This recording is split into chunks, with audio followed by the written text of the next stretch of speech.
Assalamualaikum warahmatullahi wabarakatuh. Haturan mitra tepang dangu deui sareng Mang Barna. Alhamdulillah Mang dina kaayaan sehat atau mugi wae mitra dangu ge sami pada sehatna. Mitra urang neraskeun hanca garapan dongeng Mang Barna nu katunda carios kalayan judul Samagaha di Cempala karangan Ki Leksa. Urang teraskeun deui hanca nu katuna. Upami teu lepat hanca nu katuna teh parantos dugi ka Sarua bae jeung si Gunali atuh. Nu diagulkeun teh ukur nu kitu patut. Nanaonan parukas parekos kitu. Dah aing mah dengar di. Rek perang masuk ka dieu sing deket. Cekala biru bari gugup wae. Upami teu lepat dugi ka dinya nya mitra. Kumaha terasna mangga urang sami-sami lajengkeun deui wae. Sok kaparayun sadayana.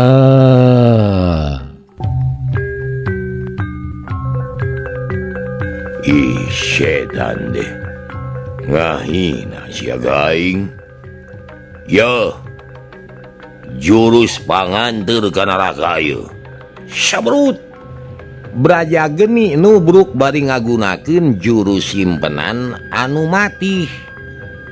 Dibarengan ku ajian Braja geni. Tina geus teu sabar hayang geura numpes kala biru. Tapi suuk kana beungeut. Ditahan. Dipulut lalaunan tapi kana dada geus antal kana dada didorongkeun sakaligus ka hareup. Cengkang blek bujur Braja geni kana lemah. Curalit sababaraha jungkal ka tukang calegedeg nangtung deui ngahegak bari ngusap kesang. Setan deh. Goblok deh. Geuning gablek tanaga sia. Ai sugan deh bohong. Aduh. Braja geni gageleneng bari jeung rada seber. Lantaran kakara harita aya lawan anu tohaga anu kuat nadah kakuatanana. Sok maju deui sia buktikeun omongan sia anu harus teh. Nah nya Braja geni teh jago mana buktina sia. Ceuk kala biru bari jebi. Sombong sia. Rasakeun kurang ajar. Hiat gajeleng. Braja geni luncat leungeunna geus siaga rek ngakedor careham kala biru.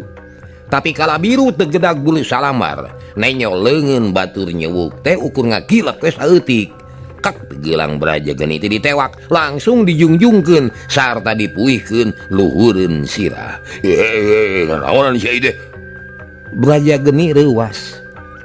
Awakan dipuihkeun ku kala biru bangun hampang. Geus tarik muihna dibalangkeun sataker tanaga kalayang. Braja geni ngalayang jauh. Ker balad kala biru teh surak. Gebut Braja geni ragrag kana lemah terus jejengkengan bari nahan ka nyeri. Beungeutna sepak bakat kureuwas mun jalma biasa mah moal bisa hudang deui. Pasti langsung binasa tapi Braja geni mah teu kitu. Ngan ukur ngarasa nyeri we wungkul. Aduh, sedan aras. Nyaan si kala biru teh jago. Tapi awas aji Braja geni aing can bijil kabeh. Jan sia karek nolol. Kurang ajar deh. Pokna terus lumpat nyamperkeun deui ka kala biru. Ku kala biru digupayan datang-datang seak dampaleungeun Braja geni nyamar pipi kala biru. Ku cepet-cepetna tepi ka teu kaciri nyaho-nyaho geus ngacelebet kana pipi kala biru. Tapi teu karasaeun. Kala biru anger nangtung ajeg.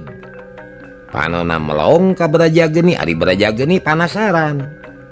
seak deui leungeun kencan nyabok pipi Kalabiru jebet buriai teu kireum-kireum seak cibet diparekpak dicabokan tapi Kalabiru teu regrog-regrog acan angertagen lir patok wajah geus kerep nyabok nakak di gelang Braja Geni teh ditewak deui terus dipalilitkeun eta mah Braja Geni tapi kanggo liat heuda eta we awakna jadi nukang ka Kalabiru geus kitu jebet ditampiling puhu ceulina koloyong Braja Geni deko koloyongan bru nyuuh rada lila ngahanyuna ngarasakeun ka nyeri hayo udang deui sia mana jago teh piraku sakali nyabok bet nongeng sia kade hitut sia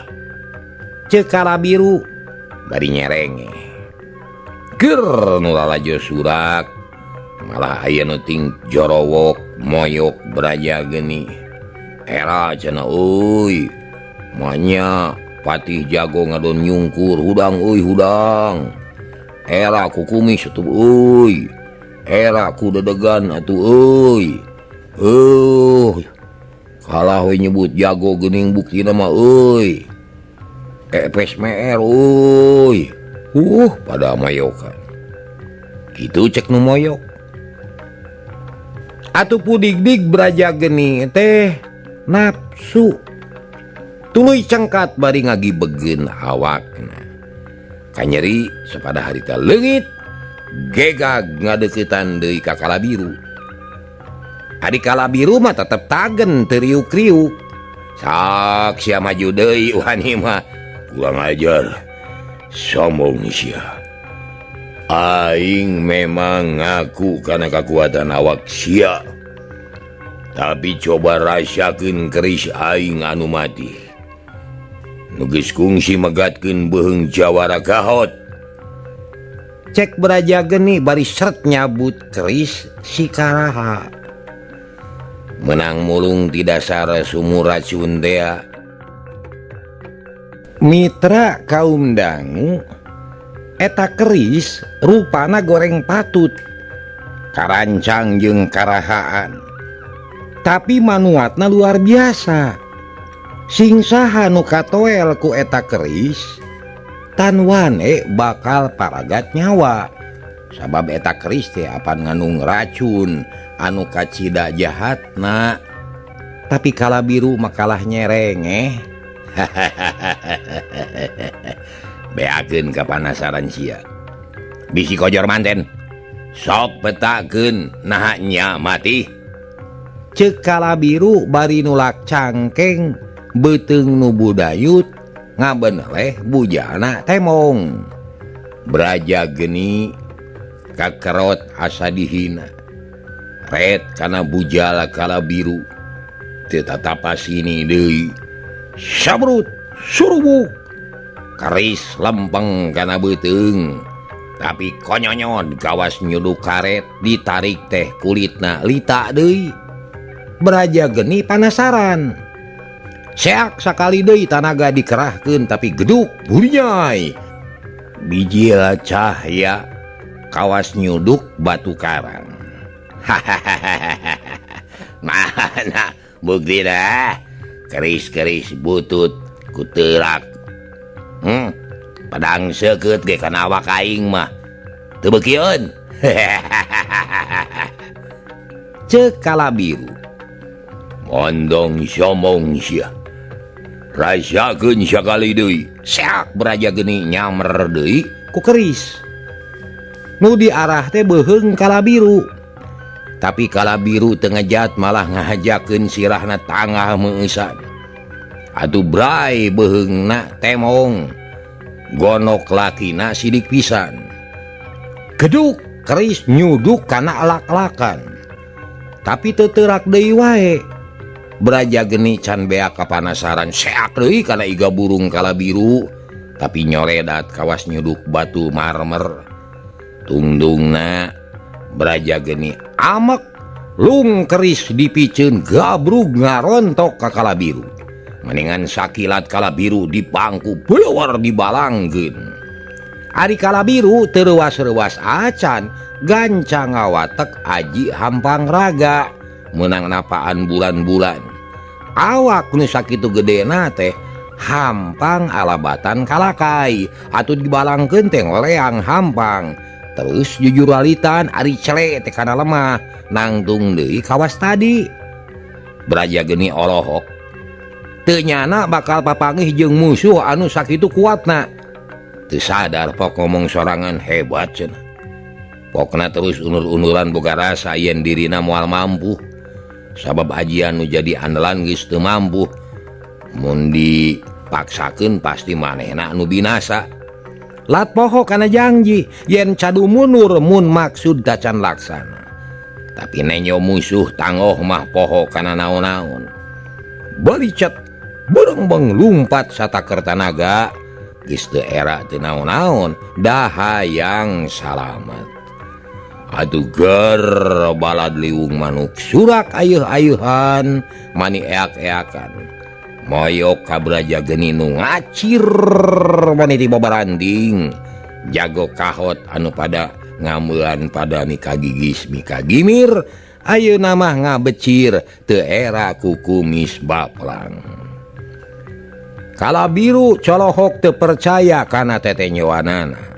Moalnya hiji senapati hiji hulu balang patih utama patih kepercayaan raja.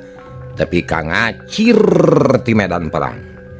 Ari Braja geni kebat lumpat kana tangkal kai teh. Kasampak teh jasman geus bisa nangtung keur nyang hareupan Ki Gunali nu gegerungan bakat ku nyeri. Paeh teu hos hirup teu neut kasiksa ku pangawasa Braja geni. Jasman, sia kudu manggul si Gunali. Ayo kabur, moal kuat. Musuhna tanggoh euy. Ayo kabur. Cek Braja geni gajeleng kana tonggong kuda terus ngadeuketan Ki Gunali anu anger gegerelengan. Serot Ki Gunali diciduhan reg eureun teu gegerelengan kawas tadi. Ngahegak bakat ku cape panon bolotot sakujur awak boleger ku getih nu tatalepa tina jukut nu geus pejet kagalai. Ayo panggul ku sia Jasman, tuturkeun aing. Mengo Jasman bingung. Boro-boro manggul Ki Gunali mawa awak sorangan ge seungah. Sabab awak teu jagjag tapi rek ngabantah teu wani. Kapaksa nurut maksakeun. Barang regeyeng matak heran. Tetela Ki Gunali nu awakna jangkung badag teh hampang cara mawa jelema kosong eueuh eusian. Jasman kerung tapi teu loba omong. Terus lempang nuturkeun Braja geni, lempang muru nusuni, salungkar salingker supaya ulah kasusul ku musuh. Kacaturkeun Kalabiru jeung baladna. Harita teh teu ngudag ka Braja geni da geus sidik Braja geni teh teu ngabahayakeun. Magar jago teh ka Kalabiru mah teu mampu. Malah makalah kabur ti babaranting geus teu malire kana kaera. Hebat Gusti Patih teh nyaan jago lah. Ceuk Mang Sarpan bari ngacungkeun jempolna. Muji ka Kalabiru nu memang gagah. Tapi saenyana Mang Sarpan teh hanyelu da ngarep-ngarep sangkan Kalabiru anu eleh. Nyatana bet kalah ka Braja geni anu ngacir. Teu kudu boje lah Mang Sarpan. Kaula mah teu hayang disebut gagah, no penting mah sarerea kudu talu ka kaula.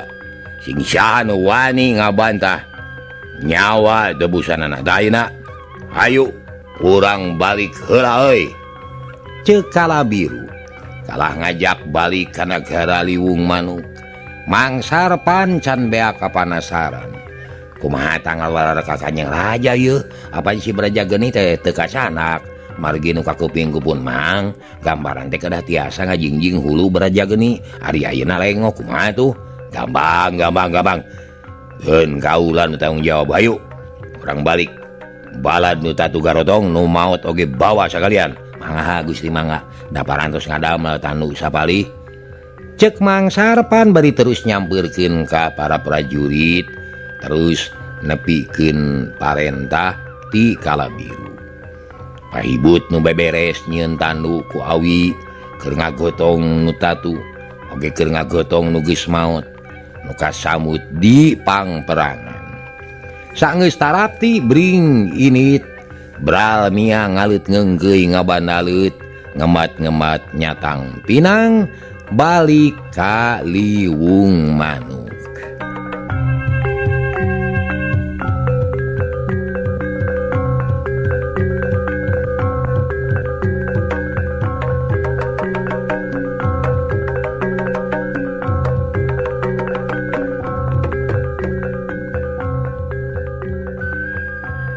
Mitra kaum dangu Panon poe geus lingsir ngulon kapiningan ku mega ipis atuh teu morere teuing panas teh. Angin gunung ngahiliwir karasa tiis matak seger kana badan. Kalabiru tumpak kuda pangheulana dikawal kuduaan sarta dituturkeun ku pasukan perang dipapaesan ku nu ngagotong anu tatu jeung anu korban. Teka catur lilana di jalan urang kocapkeun bae geus tepi memeh wanci magrib Kalabiru jeung anak buahna geus tepi ka lemur liwung manuk. Teu salah deui dipapag ku rahayat sakumna ngajajar di sisi jalan mapag anu mulang ti pangperangan. Keur surak mani eak-eakan lantaran aya beja yen perang teh unggul. Tapi sabadanya yen loba anu tatu jeung kasamut nu surak campur jeung ceurik rawah riwih jeung ceurikan anu maot. Awewe pating jerewet barudak pating koceak nu midangdam nu ngabangingik jeung ceurikan kadang warga nu jadi korban perang. Rahayat sedih teu panuju kana ayana perang teh. Tapi saha anu bisa nolak? Iwati Cipanon nu jadi saksi. Jadi batur sedih namplokeun parasaan nu ngagolak dina dada. Ari para pangagung kebat ka karaton. Baranggok raja Kalahideung geus ngabadega di lawang. Panonna muralang ka pasukan nu karek jol. Dipapag dibageakeun di ugung-ugung pada muji pada ngawilujengkeun. Sedangkeun Kalabiru najan perangna unggul ge tapi hate aya keneh anu teu sugema lantaran beraja geni teu kabawa sirahna.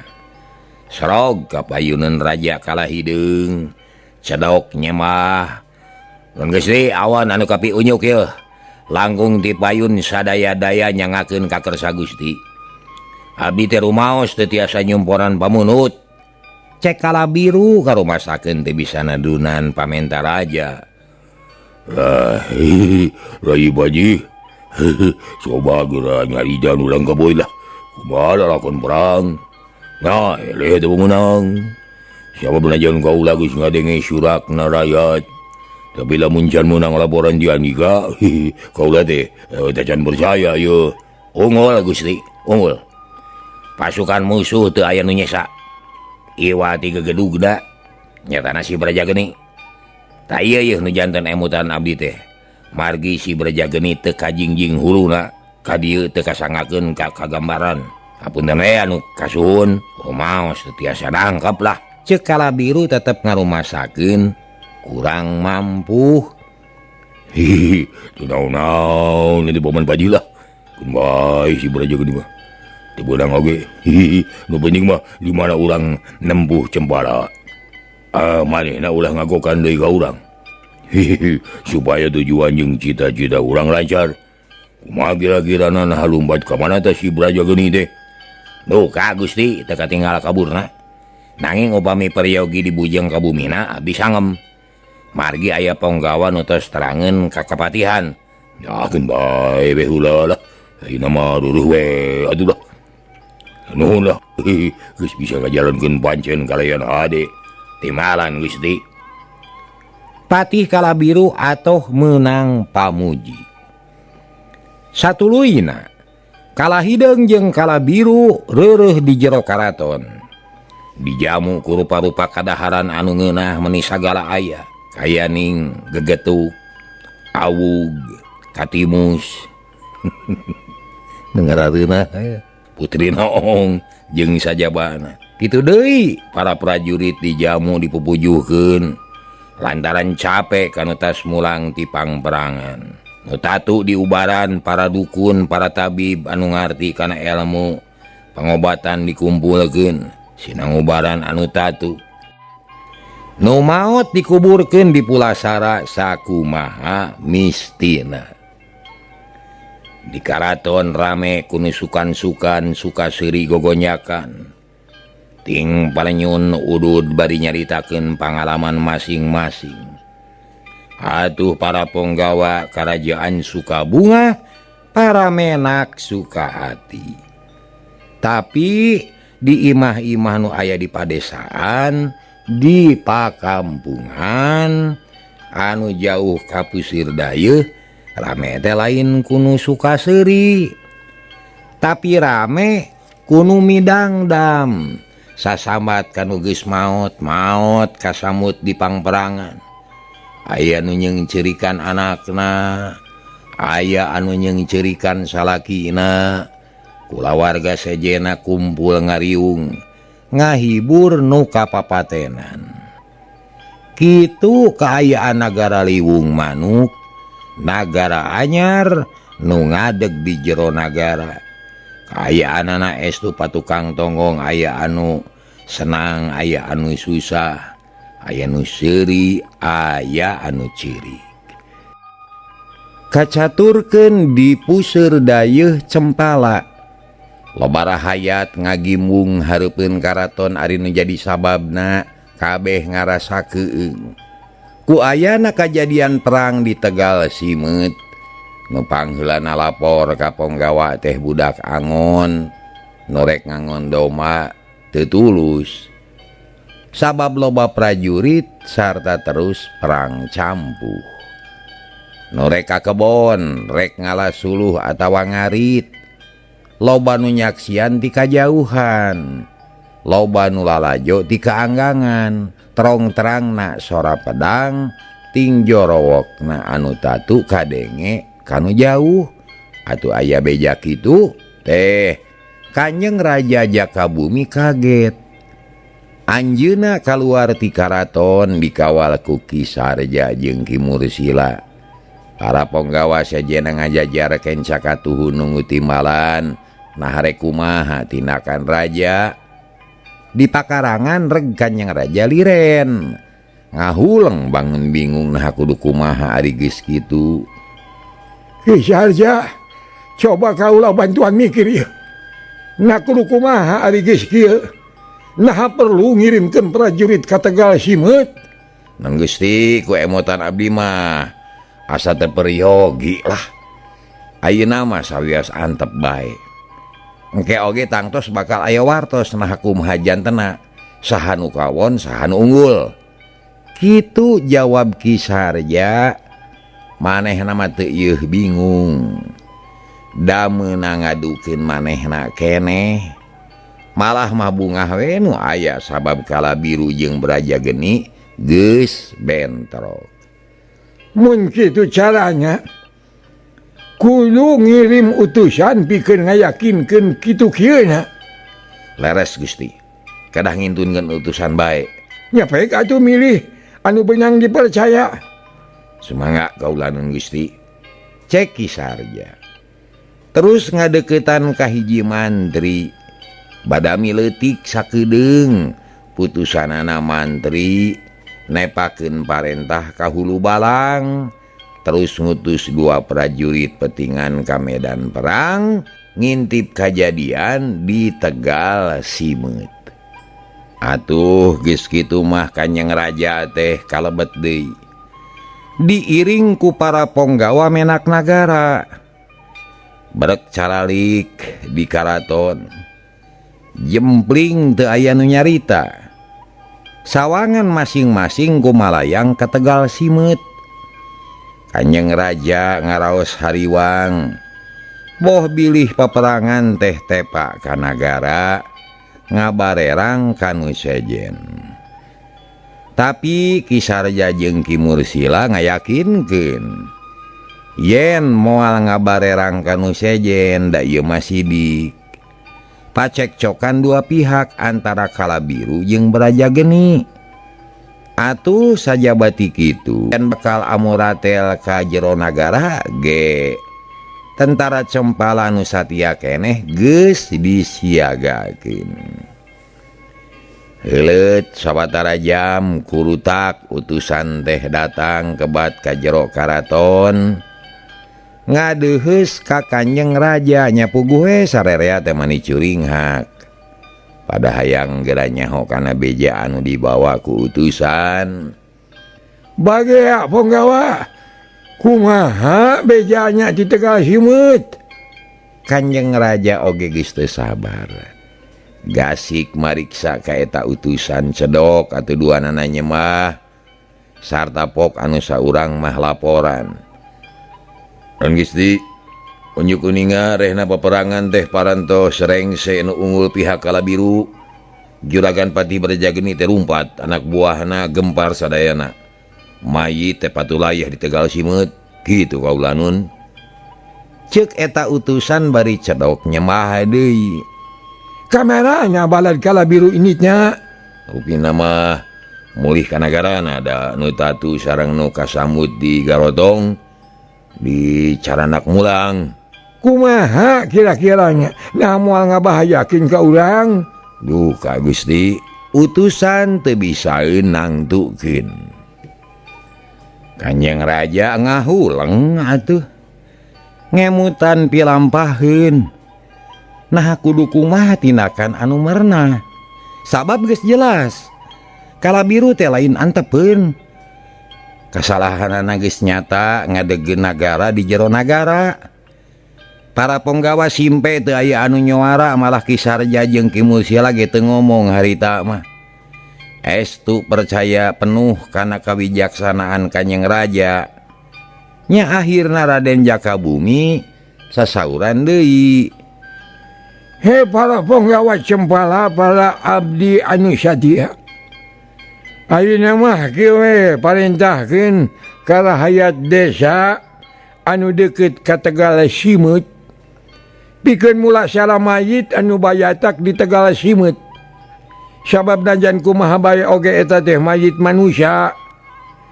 Burung palung bade oge loge masih keneh. Kadang warga urang eta teh, kadang warga Cempala. Jeung deui pikeun mulasarana jadi kewajiban urang sarerea. Mun eueuh anu miara urang bakal dosa sararea. Tah kahiji eta. Ari kajuanya kerajaan anu ngajak di desa Liwung Manuk ulah diantep sina akaran dahanan. Ulah didagoan gejena ari geus puguh kitu mah hayu urang corag. Urang tumpes ulon-ulon pangacaunya. Pikeun ngalaksanakeun hal eta. Sebarkeun bewara ka sakuliah negeri Cempala. Kebrik sakabeh prajurit mepek balad nyusun kakuatan. Urang ngarurug nagara anyar teh. Kulantaran Patih Braja Geni misahkeun diri ti urang, kapaksa gaganti patih keur saheulaanan. Ku kaula dipercayakeun ka Kisarja jeung Ki Mursila. Kaula nedapanak sen ti sararea. Poe ieu sakaligus ngangkat eta dua penggawa jadi patih anu baris ngajajaran ngarurug jurit ka Liwung Manuk. Atuh di temalan mitra timalan cenah ngiringan muni patarik-tarik. Reang para penggawa nemalan kabeh ge satuju kana kawijaksanaan Raden Jakabumi. Atuh Kisarja jeung Ki Mursila bungah lantaran geus diangkat jadi patih Cempala. Jadi gaganti Braja Geni nu hianat. Ja ayeuna kaula parentah beralmiang gerak siapkan kekuatan prajurit hiji kenjeng pasukan ti rakyat desa. Urang babarengan ngarurug sikala hideung jeung sikala biru. Dawuh timbalan sumangga Gusti. Ceuk Kisarja bari nyemah. Tagogna ayeuna mah beuki gagah atuh Kisarja teh da geus diangkat jadi patih saheulaanan. Atuh geus kitu mah teu loba catur deui. Kisarja jeung Ki Mursila anu diangkat jadi patih sakembaran harita keneh kaluar ti karaton dituturkeun ku para pangagung nagara sejena pikeun mepek balad nyusun kakuatan pikeun ngarurug jurit ka Liwung Manuk. Utusan Burber ka unggal desa disebarkeun harita keneh. Sabab kudu gawe babarengan ngahiji paheyeuk-heyeuk leungeun gotong royong sabeungkeutan nyang hareupan karaman gede. Guyur salalemur ear saja jagat lalaki nu jagjag makabeh siaga ngasah bedog ngasah tumak pakarang sabogana disiagakeun. Aneh meunang uar pangajak ti Raden Jakabumi mah jelema teh gerah bungah atoh asa diaku rakyat asa dipercaya pikeun babarengan ngabela nagara. Kaum ibuna henteu cangcaya indung ikhlas ngajurungan anakna. Ibu-ibu ridho ngajurungkeun salakina maju ka medan perang numpes karaman anu mahabu di nagri Cempala. Geus puguheun prajurit nu kahot mah da memang kawajibanana karek ku dibejaan rek ngarurug jurit ge geus saged cugjeg kana pakarang samarukna rek init harita. Sabab boro-boro diparentah beurang najan janari tengah peuting ge mo burung sayagi. Kocapkeun Kisarja jeung Ki Mursila nu geus jadi patih saheulaanan minangka patih sakembaran gadagidig ka ditu ka dieu ngatur-ngatur pilampaheun ngaroris pasukan ngaroris bekal jeung pakarang katut sapuratina. Tetela Cempala teh regreg keneh sabab rahayatna kanal keneh nu satia ka Raden Jakalara. Hartina satia oge ka Jakabumi nu ngadeg jadi raja ayeuna. Moal hariwang. Prajurit inti jumlahna ribuan pasukan rahayat 12.000.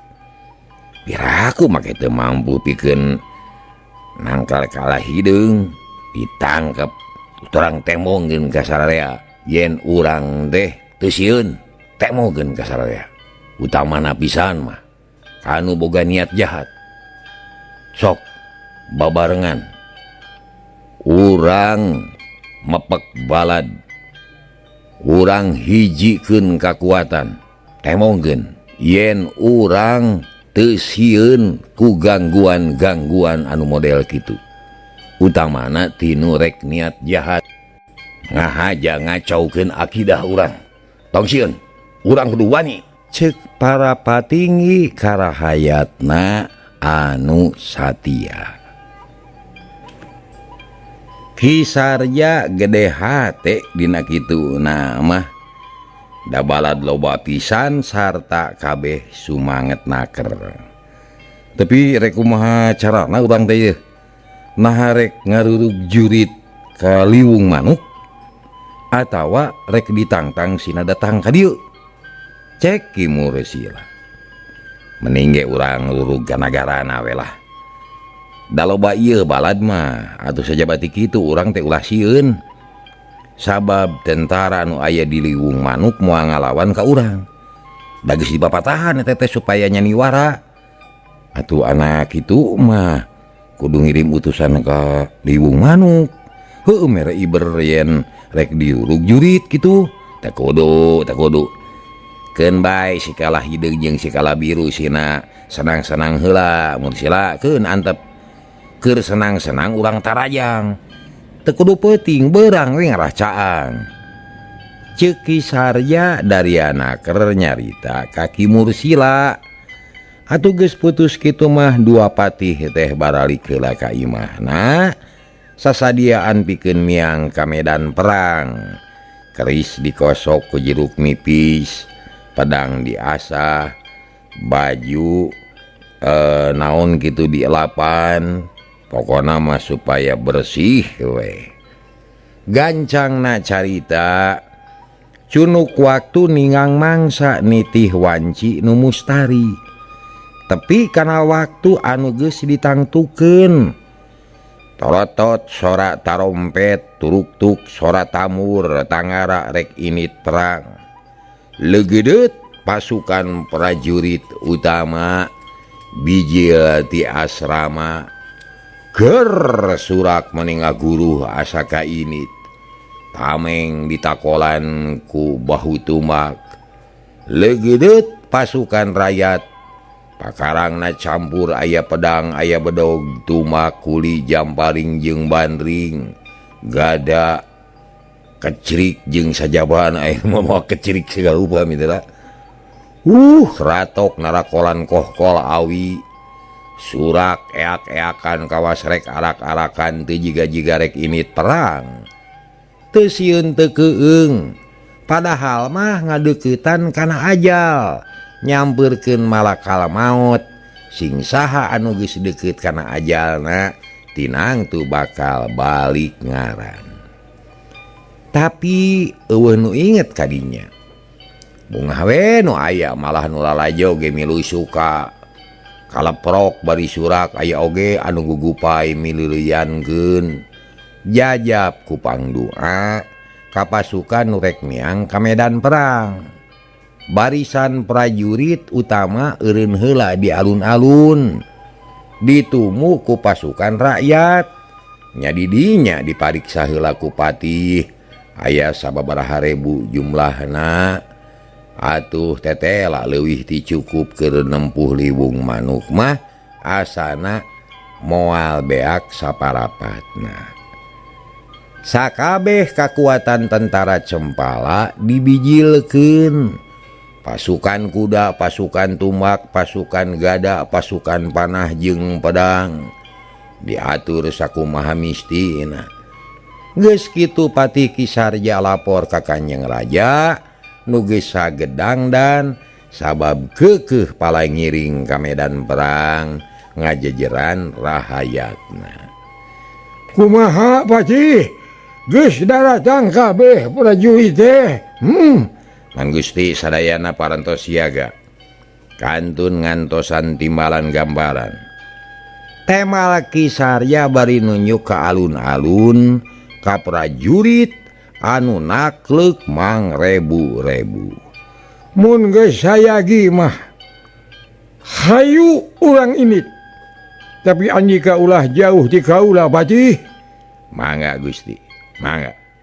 Sawios ada pasukan mah diluluguan ku hulu balang. Masing-masing dipimpin ku komandana anu matuh. Syukur atuh ari kitu mah. Kanjeng Raja lungsur ti karaton. Celak kana kuda nu geus disayagikeun. Raden Jakabumi nyoren pedang maninga gangsar. Nganggo baju kere tina besi, nganggo makuta ngagebur, ngahaja nganggo angwan ka Prabon keur namahan sumanget wadia balad. Cacakan geus kitu kakolotanana, tapi sumangetna ngaleuwihan budak ngora. Kuda maju lalaunan, di jero kota mah ditungtun keneh. Dibawa ke alun-alun mariksa heula barisan anu hempak aya rebuna. Sageus rengse mariksa barisan reg kuda teh eureun Kanjeng Raja Biantara. kadenge sorana nepi ka tukang oge.